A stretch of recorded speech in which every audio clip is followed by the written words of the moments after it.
Baptist church association BBCA गासैबो दैदेनगिरिफोरनिसिम आंनि गोसो गोरबोनि साबायखरखौ आं होग्रोदों। बेजों लोगोसेयैनो बेप्टिस्ट चार्चजों सोमोन्दो थानाय साफ्रोमबो ख्रिस्ट धोरोमारि बिथांमोनखौ आंनि गोसो गोरबोनि खुलुमनाय सिबिनाय आरो आं साबायखरखौ होदों। जोंहा नैबे थुक्राझाराव थानाय चिरां जिल्लानि थुक्राझाराव थानाय मिशन कम्पाउन्डआव सानथामनि हाबाफारि लानानै 10, 11, 12 फेब्रुवारि अक्ट'आव मेहेर गोनाङै धोरोमनि बागै बिथांमोनहा बेयाव सावरायदों आरो बेयाव फैनानै आं जोबोद गोजोननाय मोनदों। आंनि बेनो गिबि खेब नुजानो हानाय। आङो थांनाय बोसोरफ्राव बिदि नुजानो हायाखैमोन।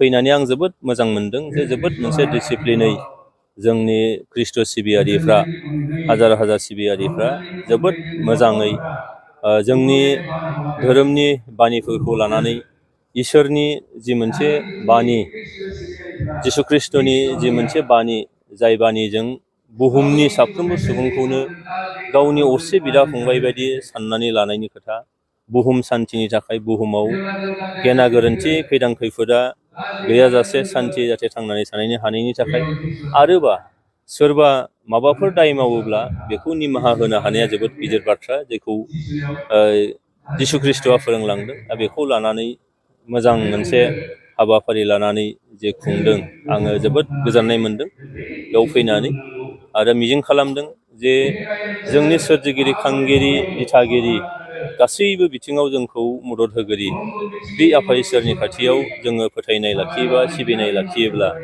जोंहा जुदि स्पिरिचुवेल डेभेलप जायोब्ला निस्सय जोंनि नैबे ओनसोलाव बे हारि हिसाबै, हादोर हिसाबै बुहुमनाङाव निस्सय गोजोन खौसेथिया फैगोन। आं बेखायनो मिजिंथिदों जे जोंनि बर' हारिनि गेजेराव जिखि धोरोमावनो थायाथों मानो जोङो हारि हिसाबै थांना थानो हानायजों लोगोसे आरो जों बर'फोरा जिहेथु जोङो थांनानै था आरो थांनानै थानो हो होननाय बाथ्रा, जाय बाथ्राखौ जोङो थांनाय समाव मानिनानै फैदों, फैबाय थानाय समावबो बे एखे बानि एखे बोसोनजोंनो जोङो आवगायलांनानै जोंनि गोजोन थासारि जौगानाय बे बिथिंखौ जों निस्सय लाबोनो हागोन। आङो आर'ज गाबदों जे बर' बेप्टिस्ट चार्च एस'सियेसना जेखौ थांखि लानानै हाबाफारिखौ खुंदों बेयो जोबोद मोनसे ग्रेन्ड साक्सेस जाबाय आरो इयुनावबो निस्सय साक्सेस जालांबावगोन आं बेखौ मिजिं खालामो। गिबियावनो आङो बर' खौरां बड'लेण्ड निउस नोंथांमोननि बे चेनेलखौ आं हामबाय होननानै बुङो। नोंथांमोननि जुगेदि आङो दिनैनि बे जोंनि गेवलां जथुम्मानि सोमोन्दै दुलाराय रायजो राजाफोरनो आङो फंनैसो खोथा जोंनि साननाय हनायखौ मिथिहरनो आरो आंनि गोसोनि गोजोननायखौ फोरमायनो बे खाबुखौ मोनबाय। आरो नोंथांमोननि बे चेनेलनि गेजेरजों आङो जोंनि बे सभानि कनफारेन्सनि सोमोन्दै मिथिहोनो थाखाय आं आखायाव लानाय जाबाय। जोङो थांनाय 10 तारिखनिफ्राय दिनै बे जोबथा सान, बे सानथामनि हाबाफारि लानानै जोङो बे एनुवेल कनफारेन्सखौ आखायाव लादोंमोन आरो बियो जोंना फुंगाथिगा 96 जाबाय। 96 जों 100 इयार्स खालामनोसै, बावैसो 27आव जोंना 100 इयार्स जागोन। बे जथुम्मानि गेजेरजों जोङो दुलाराय जोंनि ख्रिस्ट' सिबियारि बिथांमोननि थाखै मोनसे जिउआव मोनसे आवगायबोनाय, लुखांफिननाय आरो दावगानांगौनि थाखाय थांखि लानानै जोङो खुंनाय जादों। बेनिखायनो जोंनि बेनि गाहाय थांखिया बेनोमोन, काम लेट आस रिटार्न टु द लर्ड। फै जों जोंनि सोरजिगिरि इसोर आफानि खाथियाव जोङो थांफिननि।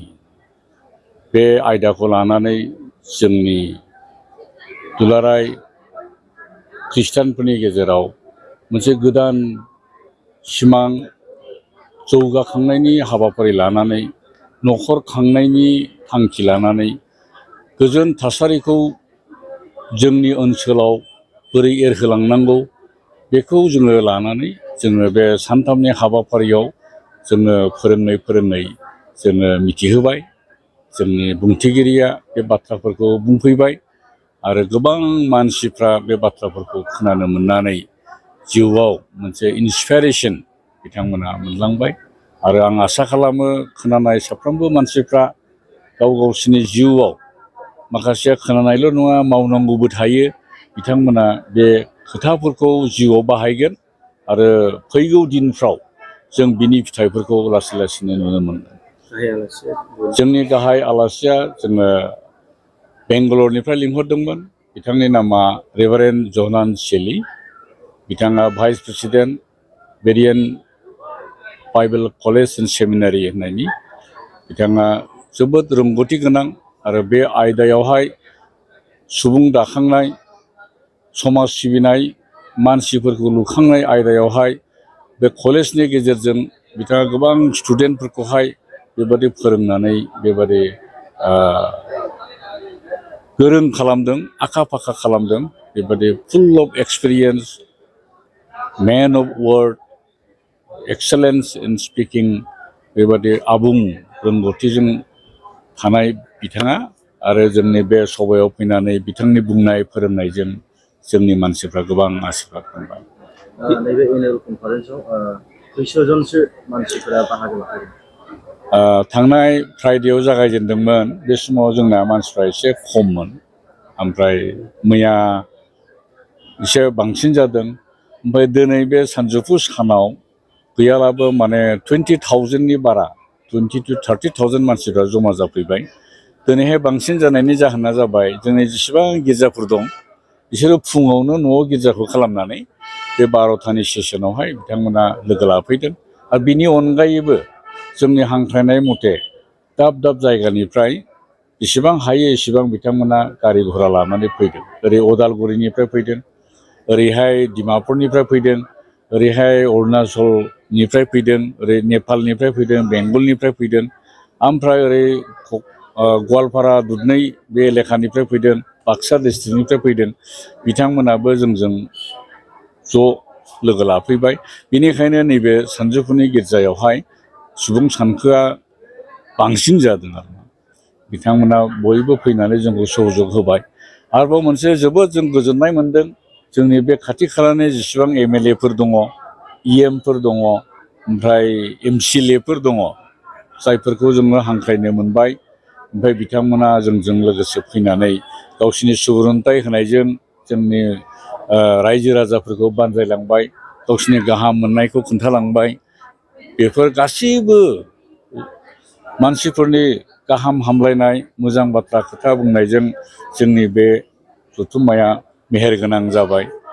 बेखायनो आं आरोबाव गासैबो सफैनो हानाय रायजो राजाफोर, जोंनि हादुंग्राफोर, जोंनावहाय माने एमएलएफोर फैदों, इएमफोर फैदों, गासैबो बिथांमोनखौ आरोबाव आङो खेबसेबाव नोंथांमोननि जुगेदि आङो हामबाय होनना बुंदों। जोङो कृतज्ञ। बिथांमोनहा टाइम बहुद बेस्थ', अब्लाबो जोंखौ अननानै, बे ओनसोलाव थानाय रायजो राजाखौ अननानै बिथांमोना दान्दिसे सम जोंजों लोगोसे खाथायफैनानै जोंनो गावसोरनि गाहाम मोननाय, मोजां मोननाय आरो सुबुरुनथाइफोरखौ जोंनो होलांबाय। जोङो गोसोआव लागोन।